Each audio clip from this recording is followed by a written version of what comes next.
الحمد لله رب العالمين والصلاة والسلام على سيد المرسلين وعلى آله وأصحابه أجمعين. أما بعد فأعوذ بالله من الشيطان الرجيم. بسم الله الرحمن الرحيم. يا أيها الذين آمنوا قوا أنفسكم وأهليكم نارا وقودها الناس والحجارة عليها ملائكة غلاظ شداد لا يعصون الله ما أمرهم ويفعلون ما يؤمرون. صدق الله العظيم. وقال النبي صلى الله عليه وسلم: كل مولود يولد على الفطرة فأبواه يهودانه أو ينصرانه أو يمجسانه أو كما قال عليه الصلاة والسلام.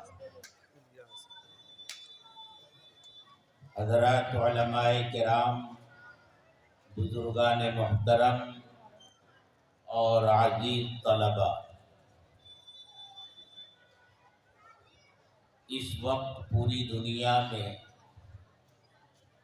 امت مسلمہ کے لیے سب سے اہم مسئلہ کیا ہے؟ اس میں مختلف رائے سامنے آتی رہتی ہیں. کوئی کہتا ہے کہ عصری تعلیم کے بغیر یہ امت ترقی کا زینہ طے نہیں کر سکتی، اس لیے علوم عصریہ میں کمال پیدا کرنا اس امت کا اس وقت سب سے اہم اور بڑا مسئلہ ہے. کوئی کہتا ہے اس امت کا سب سے بڑا مسئلہ غربت سے نجات حاصل کرنا ہے. غرض ہے کہ اسی طرح مختلف طبقوں کی طرف سے مختلف خیالات سامنے آتے رہتے ہیں، لیکن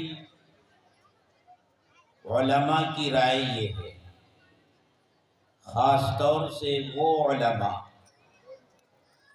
جو پوری دنیا کے حالات پر گہری نظر رکھتے ہیں اور اس دنیا میں گھوم پھر کر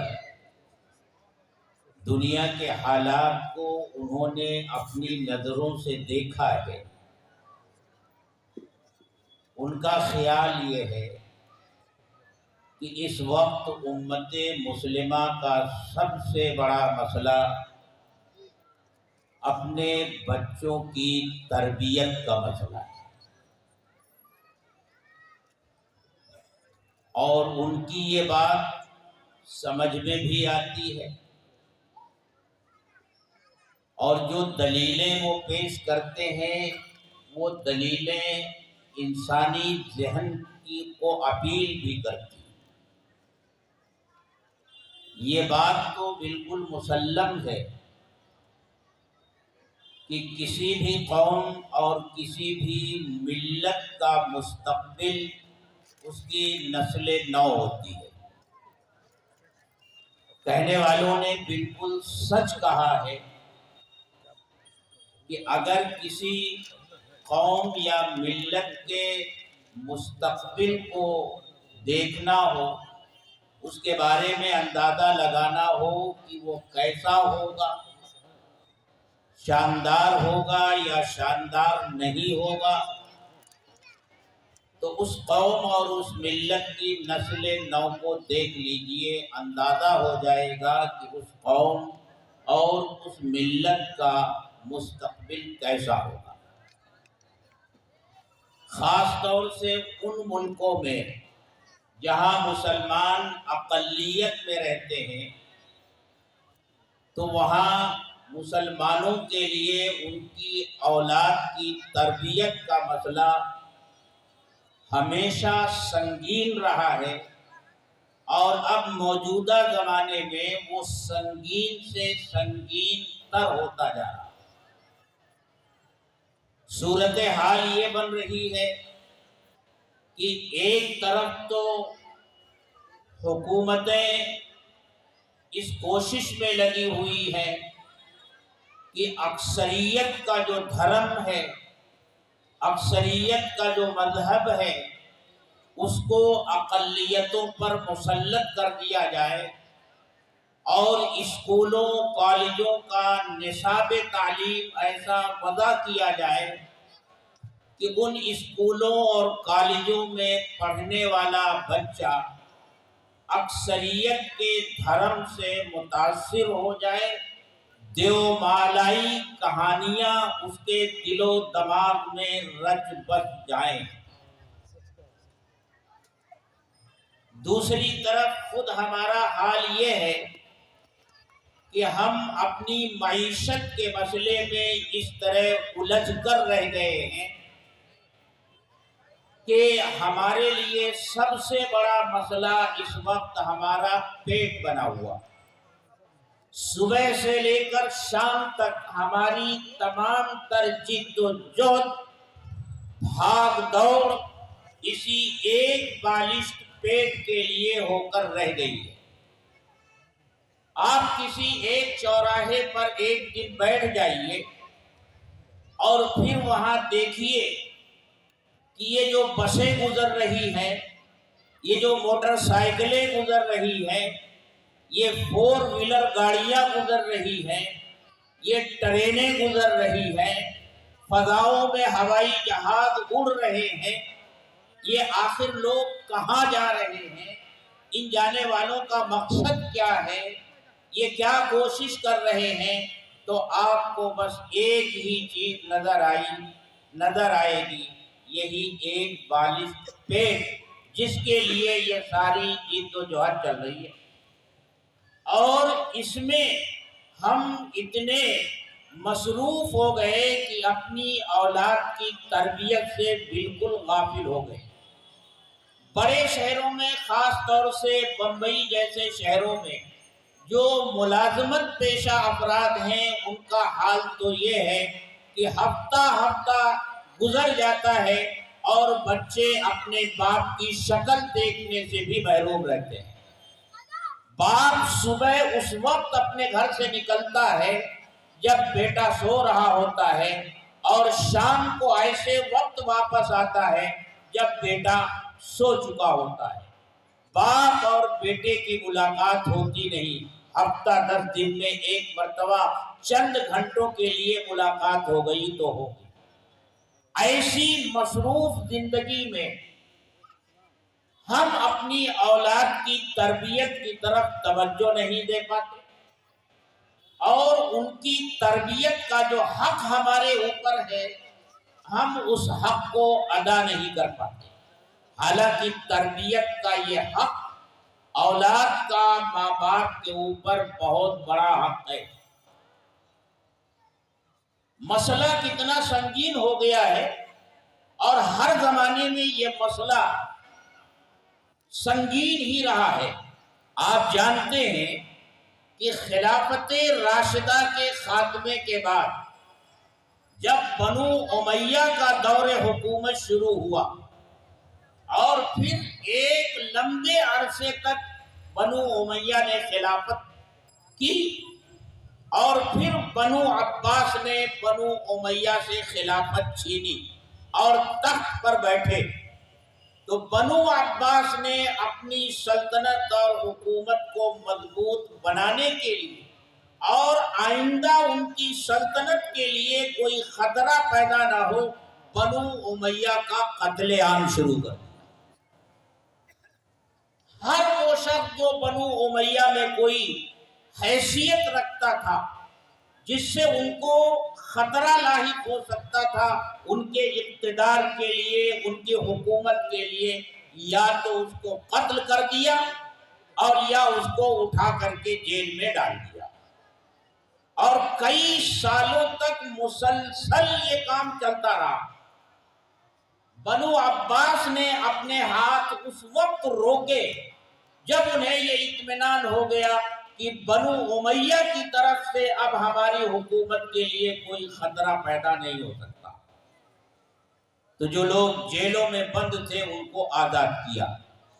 یہ جب جیلوں سے نکل کر آئے ہیں تو تاریخ ہمیں یہ بتاتی ہے کہ ان سے پوچھنے والوں نے پوچھا کہ یہ جتنے سال تم نے جیل میں گزارے ہیں ان سالوں میں تم نے کیا کھویا جس کے کھونے کا تمہیں افسوس ہے؟ آپ اندازہ لگا سکتے ہیں کہ شاید ان کا یہ جواب رہا ہو کہ ہمارے ہاتھ سے اقتدار نکل گیا، اس کا افسوس ہے۔ ہماری حکومت ختم ہو گئی، ہمیں اس کا افسوس ہے۔ بڑی بڑی جاگیریں ہمارے پاس تھی، وہ جاگیریں ہمارے ہاتھ سے چلی گئی، ہمیں اس کا افسوس ہے۔ لیکن ان لوگوں نے ان میں سے کسی چیز کے کھو جانے پر اپنے افسوس کا اظہار نہیں کیا۔ تاریخ اپنے سینے میں ان کی یہ بات محفوظ رکھتی ہے کہ انہوں نے یہ جواب دیا، یہ چند سال جو ہم نے جیل کی سلاخوں کے پیچھے گزارے ہیں، ان چند سالوں میں ہم اپنی اولاد کی تربیت نہیں کر سکے، ہمیں اس کا، کیونکہ اولاد ہی مستقبل ہوتی ہے۔ اولاد کی تربیت نہیں ہو سکی تو گویا مستقبل تاریک ہو گیا۔ تو یہ کوئی نیا مسئلہ نہیں ہے تربیت کی اہمیت کا، ہمیشہ تربیت کی اہمیت کو لوگوں نے سمجھا ہے۔ حضرت مولانا مفتی تقی عثمانی دامت برکاتہم نے ایک واقعہ اپنی تقریروں میں بھی ذکر کیا ہے۔ وہ فرماتے ہیں کہ جب پہلی مرتبہ امریکہ میں گیا، وہاں کی ایک انجمن نے مجھے بلایا، تو جب میں وہاں پہنچا اور جس حال میں اجلاس تھا اس میں داخل ہوا تو میں نے یہ دیکھا کہ نوجوان لڑکے اور نوجوان لڑکیاں مغربی لباس میں، مغربی لباس کیسا ہوتا ہے وہ آپ جانتے ہیں، مغربی لباس میں ایک دوسرے کے ساتھ بیٹھے ہوئے ہیں، گپ شپ کر رہے ہیں، ہنسی مذاق کر رہے ہیں، ٹھٹھا کر رہے ہیں۔ تھوڑی دیر کے بعد یہ اعلان ہوا کہ اب رقص کی مجلس ہوگی۔ یہ نوجوان بچے اور نوجوان بچیاں کھڑے ہو گئے اور ایک دوسرے کی باہ میں باہ ڈال کر رقص کرنے لگے، اجنبی لڑکے اور اجنبی لڑکیاں، مسلمان لڑکے اور مسلمان لڑکیاں۔ پھر تھوڑی دیر کے بعد اعلان ہوا کہ رقص کی مجلس ختم ہوتی ہے، اب کھانے کا وقت ہو رہا ہے، آپ تمام حضرات کو کھانے کی میز پر چلنا چاہیے۔ اعلان کرنے والے نے یہ اعلان کیا کہ جو لوگ حلال کھانا چاہتے ہیں وہ صرف مچھلی کھائیں۔ گویا وہاں حلال کا بھی اہتمام نہیں تھا۔ حضرت مفتی صاحب فرماتے ہیں کہ ہم تو کسی طرح وہاں سے بچ بچا کر نکلے، اور جب وہاں سے رخصت ہونے لگے تو جو داعی تھے، وہ کوئی یمنی عالم یا مراکش کے کوئی عالم تھے، ہم نے ان سے یہ شکایت کی کہ یہ کیا تماشا ہو رہا ہے، اسلام کے نام پر ایک اہتمام کیا جائے ایک مجلس کا اور اس میں اس طرح کے مناظر۔ فرماتے ہیں جب ہم نے ان سے یہ بات کہی تو وہ رونے لگے، اور پھر انہوں نے روتے روتے کہا کہ حضرت جس نسل کو آپ نے دیکھا ہے، ان کے ماں باپ آج سے 50-60 سال پہلے یہاں آئے تھے، معاش کی تلاش میں آئے تھے، اپنا معاشی مستقبل سنوارنے کے لیے آئے تھے، اور مال و دولت کمانے میں اتنے منہمک ہو گئے کہ اپنی اولاد کی طرف سے بالکل غافل ہو گئے، جس کا نتیجہ یہ ہوا کہ ان کے یہ بچے جن کو آج آپ نے دیکھا، یہاں کے مقامی لوگوں کے بچوں کے ساتھ ان کا نشو و نما ہوا، انہی اسکولوں میں انہوں نے تعلیم حاصل کی، انہی کی تہذیب اور انہی کا تمدن اختیار کرتے چلے گئے۔ آج یہ بچے اسلام کے بارے میں کچھ نہیں جانتے، انہیں کلمہ بھی یاد نہیں ہے، ہاں صرف اتنا جانتے ہیں کہ ہم مسلمان ہیں۔ اس وقت اس ملک میں ہماری کوشش صرف یہ ہے کہ ان کے ذہنوں میں جو یہ بات ہے کہ ہم مسلمان ہیں، کم سے کم وہ بات ان کے ذہن میں باقی رہ جائے۔ سال میں ایک مرتبہ یہ پروگرام کر کے ہم ان کو یاد دلاتے ہیں کہ تم مسلمان ہو۔ ہمارا مقصد بس یہی ہوتا ہے۔ اگر یہ ڈور بھی ٹوٹ گئی تو اسلام سے ایک کمزور سا رشتہ جو باقی رہ گیا ہے وہ بھی ٹوٹ جائے۔ یہ صورتحال پیدا ہوتی جا رہی ہے۔ اولاد کی تربیت سے غفلت کے یہ نتائج ہمارے سامنے آ رہے ہیں، اور خود ہمارے ہاں کیا صورتحال ہے۔ آئے دن شکایتیں جمعیت علماء کے دفتر میں آتی رہتی ہیں۔ آج فلاں شہر میں ایک واقعہ پیش آیا، ایک مسلم بچی غیر مسلم کے ساتھ چلی گئی۔ ارتداد کا ایک سیلاب ہے ہمارے ملک میں جو امڑ رہا ہے، اور مسلم بچیاں غیر مسلم بچوں کے ساتھ جا رہی ہیں۔ ہم نے اس مسئلے کی نزاکت کو دیکھتے ہوئے جمعیت علماء کے پلیٹ فارم سے ایک میٹنگ بلائی تھی سابو صدیق مسافر خانے میں۔ اس میدان میں کام کرنے والے لوگوں کو بھی بلایا تھا، اور یہ معلوم کرنے کی کوشش کی تھی کہ ارتداد کے اسباب کیا ہیں، آخر ہماری بچیاں غیر مسلم بچوں کے ساتھ کیوں جا رہی ہیں، اس کے کیا اسباب ہیں۔ مہاراشٹر کے مختلف علاقوں سے بھی لوگ آئے تھے، گجرات سے بھی لوگ آئے تھے، دوسرے شہروں سے بھی لوگ آئے تھے، بہت سارے اسباب سامنے آئے، لیکن سب سے بڑا سبب جو سامنے آیا وہ یہ کہ ہم اپنے بچوں کی دینی تعلیم اور اسلامی تربیت سے غفلت برت رہے ہیں۔ تربیت ہم اپنے بچوں کی نہیں کر پا رہے، انہیں ایمان نہیں سکھا پا رہے، انہیں اللہ اور اس کے رسول کا وفادار نہیں بنا پا رہے، ان کے دل کے اندر ایمان کا بیج نہیں ڈال پا رہے۔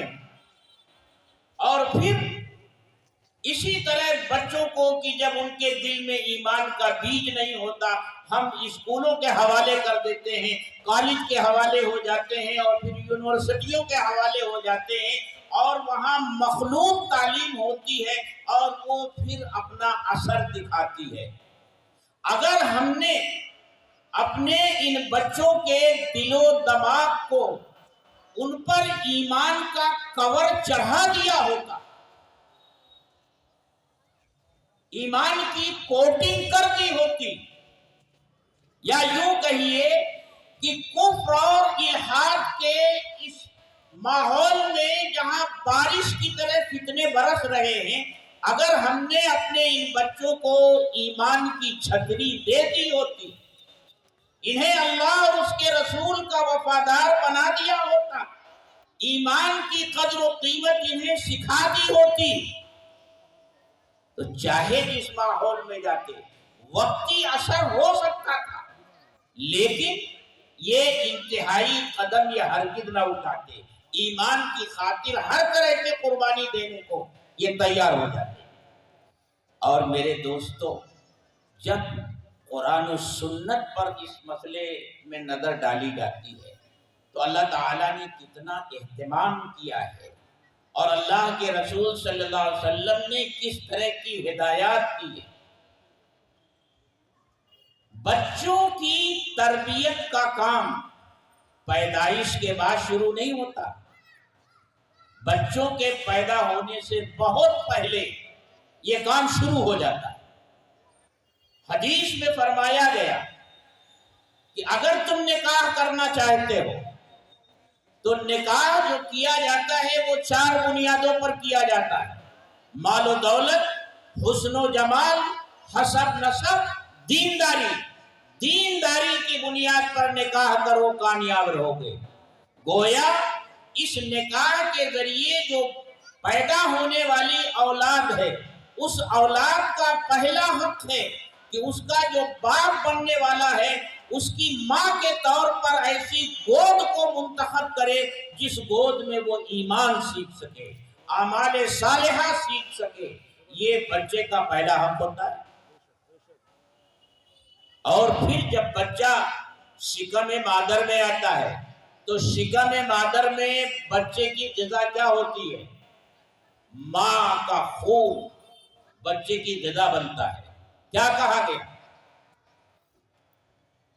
ماں ایسی حالت میں، ویسے تو عام طور سے ہمیشہ اس کا اہتمام کرے کہ حرام غذا استعمال نہ کرے، لیکن خاص طور سے اس کے پیٹ میں جب اولاد پرورش پا رہی ہو تو حرام غذا سے بچنے کی انتہائی کوشش کرے، کیونکہ یہی حرام غذا اس کے جسم میں جانے کے بعد خون بنے گی، اور وہی خون پھر اس کے پیٹ میں جو اولاد پرورش پا رہی ہے اس کی غذا بنے گی۔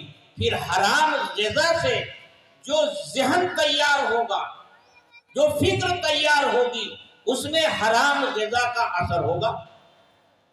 ایک طرف تو اللہ تبارک و تعالیٰ کی طرف سے یہ انتظام ہے، وہاں سے اولاد کی تربیت کے سلسلے میں ہدایات جاری کی گئی، دوسری طرف ہمارا سب سے بڑا دشمن شیطان وہ بھی وہیں سے ہمارے بچوں کے تعلق سے کام شروع کر دیتا ہے۔ حدیث میں کیا کہا گیا کہ جب کوئی شوہر بیوی سے ملاقات کرتا ہے، پھر اگر وہ اس ملاقات کے وقت اللہ کی پناہ شیطان کے وسوسے سے نہیں مانگتا تو شیطان اس کے فعل میں شریک ہو جاتا ہے۔ اسی لیے دعا سکھائی گئی، اللہم جنبنا الشیطان وجنب الشیطان ما رزقتنا بہ، اے اللہ مجھے شیطان سے بچائیو اور میری اس ملاقات سے جو اولاد آپ مجھے دینے والے ہیں شیطان سے اسے بھی بچائیے۔ شیطان وہاں بھی گھسنے کی کوشش کرتا ہے۔ اور پھر جب بچہ پیدا ہوتا ہے تو آپ جانتے ہیں بچہ رونے لگتا ہے۔ بچہ روتا کیوں ہے؟ حدیث میں بتایا گیا کہ شیطان پیدا ہونے والے بچے کے دل کو چھوتا ہے، گویا وہ اپنا انجیکشن لگاتا ہے کہ آنے والی زندگی میں تم میرے وفادار بن کر رہو گے۔ جیسے بیماریوں سے حفاظت کے لیے ٹیکے لگائے جاتے ہیں، شیطان اپنی صف میں لانے کے لیے انجیکشن لگاتا ہے اس بچے کو۔ اسی لیے کیا ہدایت دی گئی؟ شیطان کے اس انجیکشن کے زہریلے اثرات کو ختم کرنے کے لیے تمہیں کیا کرنا ہے؟ بچہ جیسے ہی پیدا ہو اس کے داہنے کان میں اذان دو، بائیں کان میں اقامت کہو، تاکہ اللہ کی الوہیت، اس کی وحدانیت، حضرت محمد رسول اللہ صلی اللہ علیہ وسلم کی رسالت اس بچے کے دل و دماغ میں رچ بس جائے اور شیطانی اثرات سے وہ بچہ محفوظ ہو جائے۔ شیطان باز نہیں آنے والا ہے۔ حدیث میں فرمایا گیا کہ شیطان پانی پر اپنا تخت بچھاتا ہے، پھر اس کے جتنے چیلے چپاٹے ہیں وہ آ کر اپنی اپنی کارروائیاں سناتے ہیں۔ کوئی کہتا آج میں نے قتل کروا دیا، کوئی کہتا میں نے ڈاکہ ڈلوا دیا، کوئی کہتا میں نے چوری کروا دی، سب بڑے بڑے گناہ بتاتے ہیں ہم نے یہ کروائے۔ شیطان انہیں شاباشی دیتا ہے۔ ایک آتا ہے ہلتا کامتا ہوا اور کہتا حضور مجھ سے تو آج کوئی کام ہو نہیں سکا، میں نکلا تھا کام پر لیکن کوئی ملا نہیں، تو میں نے کیا کیا، میاں بیوی کے درمیان جھگڑا لگا دیا۔ یہ سننا تھا کہ شیطان اچھل کر کھڑا ہو جاتا، ناچنے لگتا۔ بڑے بڑے کام جن شیطانوں نے پیش کیے تھے، وہ سوچنے لگتے ہیں کہ اس نے ایک معمولی کام کیا، میاں بیوی کے درمیان جھگڑا لگا دیا، اتنا خوش ہو رہا ہے، اتنی شاباشی دے رہا ہے، اور ہمیں تو نہیں دیا۔ جانتے ہیں کیوں؟ میاں بیوی کے درمیان جب اختلاف ہوگا تو اس اختلاف کا برا اثر اولاد پر پڑے گا اور اولاد کی تربیت پر پڑے گا۔ جو شوہر بیوی آپس میں گالم گلوچ کرتے ہیں ان کے بچے گالم گلوچ کریں گے، جو لڑائی جھگڑا کرتے ہیں ان کے بچے لڑائی جھگڑا کریں گے، جو بے حیائی کے کام کرتے ہیں ان کے بچے بے حیائی کا کام کریں گے۔ تو شیطان تو اتنی کوششیں کرتا ہے کیونکہ وہ تو کہہ کے آیا ہے، اللہ کے سامنے اعلان کر کے آیا ہے، قال فبما اغويتني لاقعدن لهم صراطك المستقيم۔ آپ نے ان انسانوں کی وجہ سے مجھے راہ درگاہ بنایا ہے، میں ان انسانوں کی طاق میں آپ کے سیدھے راستے پر بیٹھوں گا۔ ثم لآتينهم من بين أيديهم ومن خلفهم وعن أيمانهم وعن شمائلهم ولا تجد اکثرهم شاکرین۔ سامنے سے بھی حملہ کروں گا، پیچھے سے بھی حملہ کروں گا، دائیں سے بھی حملہ کروں گا، بائیں سے بھی حملہ کروں گا، اور اے اللہ ان انسانوں کی اکثریت کو آپ ناشکرا ہی پائیں گے۔ یہ تو اعلان کر کے آیا ہے، وہ تو اپنے کام میں لگا ہوا ہے۔ اس لیے میرے دوستو، اولاد کی تربیت اس وقت ہمارے لیے سب سے بڑا مسئلہ ہے، سب سے بڑا مسئلہ ہے۔ اللہ کے رسول صلی اللہ علیہ وسلم نے حضرت معاذ بن جبل رضی اللہ تعالی عنہ کو 10 نصیحتیں اور وصیتیں فرمائیں، ان میں سے 3 نصیحت اولاد کے تعلق سے فرمائی۔ فرمایا وَأَنفِقْ عَلَىٰ عِيَالِكَ مِنْ قَوْلِكَ، اپنے اہل و عیال پر اپنی پاکیزہ اور حلال کمائی خرچ کرو، ان کو کھلاؤ، حلال کھلاؤ، حلال کماؤ اور حلال کھلاؤ۔ اور دوسری بات فرمائی وَلَا تَرْفَعْ عَنْهُمْ عَصَاكَ أَدَبًا، اپنی لاٹھی ہمیشہ تیار رکھو۔ اولاد کبھی مطمئن نہ ہونے پائے کہ میرا باپ تو اب مجھ سے کچھ پوچھے گا نہیں، اسے ہر وقت یہ احساس رہنا چاہیے کہ میرے سر پر میرے ماں باپ موجود ہیں، وہ کسی وقت بھی مجھ سے پوچھ سکتے ہیں بیٹا رات میں کس وقت آئے، کہاں تھے، کن دوستوں کے ساتھ تھے۔ تربیت کے عنوان پر ایک کالج میں ایک پروگرام ہو رہا تھا، وہاں کے پروفیسر صاحب نے بڑی ہی اچھی بات کہی۔ انہوں نے موبائل کے بارے میں فرمایا کہ موبائل کی حفاظت بھی کی جاتی ہے، اس کی سیکورٹی بھی ہوتی ہے اور اس کی پرائیویسی بھی ہوتی ہے۔ انہوں نے فرمایا دیکھو موبائل کی سیکورٹی کے لیے جو کور وور لگانا پڑے وہ لگواؤ، اس کی سیفٹی کے لیے کہ کوئی دوسرا اس میں انگلی نہ کر سکے یہ بھی کرو۔ خطرناک چیز موبائل کی پرائیویسی ہے۔ بیٹی کے پاس موبائل ہے اور اس کی پرائیویسی ہے، نہ باپ جانتا ہے اس کے موبائل میں کیا ہے، نہ اس کی ماں جانتی ہے اس کے موبائل میں کیا ہے۔ بیٹے کے پاس موبائل ہے، نہ باپ جانتا ہے کہ اس کا بیٹا رات کی تنہائی میں اپنے موبائل پر کیا کرتا ہے، بیٹی رات کی تنہائی میں اپنے موبائل پر کیا کرتی ہے اس کی ماں بھی نہیں جانتی۔ پرائیویسی نہیں ہونی چاہیے۔ انہوں نے جو بات کہی وہ دل کو لگی۔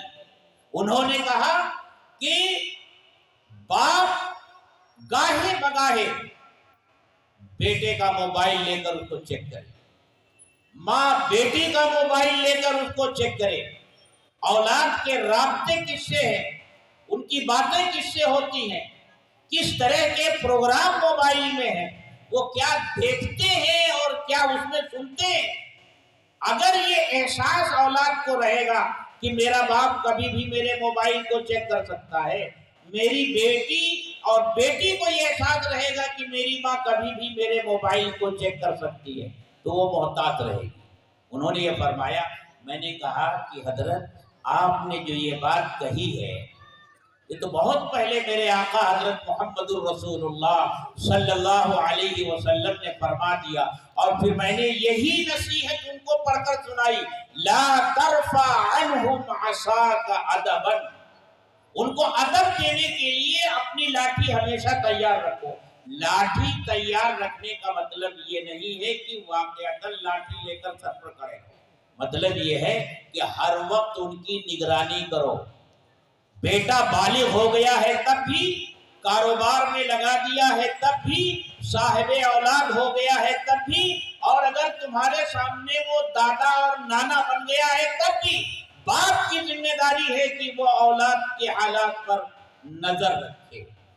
وَلَا تَرْفَعْ عَنْهُمْ عَصَاكَ عَدَبًا وَأَخِفْهُمْ فِي اللَّهِ، اور ان کے دلوں میں خوف خدا پیدا کرو، ان کا رشتہ اللہ سے جوڑو، ان کو یہ بتاؤ کہ اللہ کی ذات کیسی ہے، اس کی صفات کیا ہے، یہ بتاؤ، اللہ سے ان کا رشتہ جوڑو۔ اور میرے دوستو یہی وہ چیز ہے، اللہ کے ساتھ اولاد کا رشتہ جوڑنا، یہی بنیادی چیز ہے۔ ایک مرتبہ جب اللہ کے ساتھ رشتہ جڑ گیا تو دنیا میں جہاں بھی جائیں، جس بھی ماحول میں جائیں، انشاءاللہ کوئی ماحول ان کے لیے خطرناک نہیں ہوگا۔ اور اس سلسلے میں ہماری بہنیں اور ہماری مائیں یہ بڑا اہم کردار ادا کرتی ہیں، کیونکہ بچہ اس اپنی عمر کی اس منزل میں جب وہ سیکھتا ہے، زیادہ بڑا حصہ وہ اپنے ماں کے پاس ہی رہتا ہے، ماں کی گود میں رہتا ہے۔ ماں اسے نمازی بنانا چاہے نمازی بنا دے، ماں اسے گانا سننے کا رسیا اور عادی بنانا چاہے اس کا عادی بنا دے، وہ تو ماں کو دیکھتا ہے، ماں نماز پڑھتی ہے تو نماز پڑھتا ہے، ماں ٹی وی دیکھتی ہے ٹی وی دیکھتا ہے، ماں گانے سنتی ہے تو وہ گانے سنتا ہے۔ ہمارے جو اسلاف گزرے ہیں ان کی زندگیوں میں دیکھا جائے تو ماؤں کی تربیت کا کردار بڑا اہم ہے۔ امام بخاری کو بخاری بنانے والی ان کی ماں ہے، غزالی کو غزالی بنانے والی ان کی والدہ ہیں، بختیار کاکی کو بختیار کاکی بنانے والی ان کی والدہ ہیں، معین الدین اجمیری چشتی رحمت اللہ علیہ کو معین الدین بنانے والی ان کی والدہ ہیں۔ ماؤں کا بڑا اہم کردار ہوتا ہے۔ اس لیے میرے دوستو ہمارے ملک کی فضا بہت تیزی کے ساتھ بدل رہی ہے،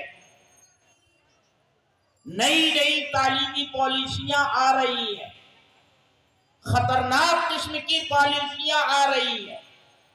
اگر ہم نے ہوش کے ناخن نہیں لیے اور اپنے بچوں کی دینی تعلیم اور ان کی تربیت پر اپنی بھرپور توجہ نہیں دی تو ہمارے بڑے یہ پیشین گوئی کرتے ہیں کہ اگر غفلت برتی تو 20-25 سال کے بعد جو نسل ہمارے سامنے آئے گی وہ فکری طور سے مرتد ہو چکی ہے، نام اس کا مسلمانوں جیسا ہوگا لیکن ذہن اس کی سوچ ایک ایمان والے جیسی سوچ نہیں ہوگی۔ اس لیے میرے دوستو دنیا کے ان ممالک میں جہاں مسلمان اقلیت میں بستے ہیں، اور آپ جانتے ہیں کہ ہم یہاں رہتے ہیں، ہم بھی اقلیت میں ہیں، اس لیے ہمارا سب سے بڑا مسئلہ اپنے بچوں کی دینی تعلیم اور تربیت کا ہے۔